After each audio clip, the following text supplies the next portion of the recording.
Weight lifting ಸ್ವಲ್ಪ ತುಂಬಾ ತೂಕದಾದ್ರೆ ಸ್ವಲ್ಪ it comes under like little bit of heavy physical activity. ಅದು ಹಾರ್ಟಿಗೆ weight lifting is not that good for the heart. ಆಗಿರೋದ್ರಿಂದ ನಾವು ವೆಯ್ಟ್ ಲಿಫ್ಟಿಂಗ್ ಸ್ವಲ್ಪ ಆದಷ್ಟು ಅವಾಯ್ಡ್ ಮಾಡ್ಲಿಕ್ಕೆ ಹೇಳ್ತೀವಿ. Especially initial 1 month weight lifting ಎಲ್ಲ ತುಂಬಾ ಅವಾಯ್ಡ್ ಮಾಡ್ಲಿಕ್ಕೆ ಹೇಳ್ತೀವಿ. ಆ ನಂತರ ಗ್ರಾಜುವಲಿ ಒಂದು 5-6 kg ಆದ್ರೆ ಓಕೆ ಎತ್ತಬಹುದು. ಬಟ್ ಅದಕ್ಕಿಂತ ಜಾಸ್ತಿ 5-6 kg ಜಾಸ್ತಿ ಇರುವಂತ ವೆಯ್ಟ್ ನ ಸಡನ್ ಆಗಿ ಎತ್ತಬೇಡಿ. ಯಾರ್ದಾರು ಹೆಲ್ಪ್ ತಗೊಳ್ಳಿ ಅಂತ ಹೇಳ್ತೀವಿ. ಅವ್ರದ್ದು ಆಕ್ಯುಪೇಷನ್ ತುಂಬಾ ವೆಯ್ಟ್ ಲಿಫ್ಟಿಂಗ್ ಎಲ್ಲ ಇದ್ರೆ ಸೊ ನಾವು ಏನಾದ್ರು ಆಲ್ಟರ್ನೇಟಿವ್ ಆಕ್ಯುಪೇಷನ್ ಚೇಂಜ್ ಮಾಡೋಕ್ಕಾಗುತ್ತಾ, ಅಥವಾ ನಿಮ್ಮ ಇರುವಂತ ಕೆಲಸದ ಜಾಗದಲ್ಲೇ ಬೇರೆ ಕಡೆ ಏನಾದ್ರು ಕೆಲಸ ಮಾಡ್ಬೋದಾ, ಆ ಥರ ಆಪ್ಷನ್ಸ್ ನ ಸರ್ಚ್ ಮಾಡ್ಲಿಕ್ಕೆ ಹೇಳ್ತೀವಿ. ಆದಷ್ಟು ಹಾರ್ಟ್ ಅಟ್ಯಾಕ್ ಆಗಿ ಸ್ಟಂಟ್ ಎಲ್ಲ ಆದ ನಂತರ ಸ್ವಲ್ಪ heavy weight lifting, gym, too much strenuous physical activity ಇಂಥವನ್ನ ಅವಾಯ್ಡ್ ಮಾಡೋದು ಒಳ್ಳೇದು. ಯಾಕೆಂದ್ರೆ ಈ ತರ ತುಂಬಾ ಸ್ಟ್ರೈನಿಯಸ್ ಫಿಸಿಕಲ್ ಆಕ್ಟಿವಿಟಿ ಮಾಡಿದಾಗ ಏನಾಗ್ತದೆ ಅಂದ್ರೆ ಹಾರ್ಟ್ ರೇಟ್ ಜಾಸ್ತಿ ಆಗ್ತದೆ.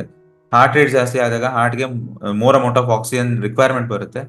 ಅಷ್ಟು more amount of oxygen requirement ಮಾಡ್ಲಿಕ್ಕೆ ಏನಾದ್ರು ಬ್ಲಾಕೇಜ್ ಇದ್ದು, ಸ್ಟಂಟ್ ಇದ್ದು, ಅದ್ರಲ್ಲಿ ಏನಾದ್ರು ಪ್ರಾಬ್ಲಮ್ ಇದ್ದು, ರಕ್ತ ಸಂಚಲನ ಏನಾದ್ರು ಸರಿಯಾಗಿ ಆಗ್ದಲೇ ಇದ್ದರೆ ಆ ಸಂದರ್ಭದಲ್ಲಿ ಮತ್ತೆ ಹಾರ್ಟ್ ಅಟ್ಯಾಕ್ ಆಗುವಂತ ಚಾನ್ಸಸ್ ಇರ್ತದೆ. ಈಗ ಮತ್ತೆ ಹಾರ್ಟ್ ಅಟ್ಯಾಕ್ ಆಗೋದನ್ನ ತಡೆಗಟ್ಟಲಿಕ್ಕೆ ನಾವು ಈ ಸ್ಟ್ರೈನಿಯಸ್ ಫಿಸಿಕಲ್ ಆಕ್ಟಿವಿಟಿನ, ಹೆವಿ ಫಿಸಿಕಲ್ ಆಕ್ಟಿವಿಟಿನ ಅವಾಯ್ಡ್ ಮಾಡಿ ಅಂತ ಹೇಳೋದು.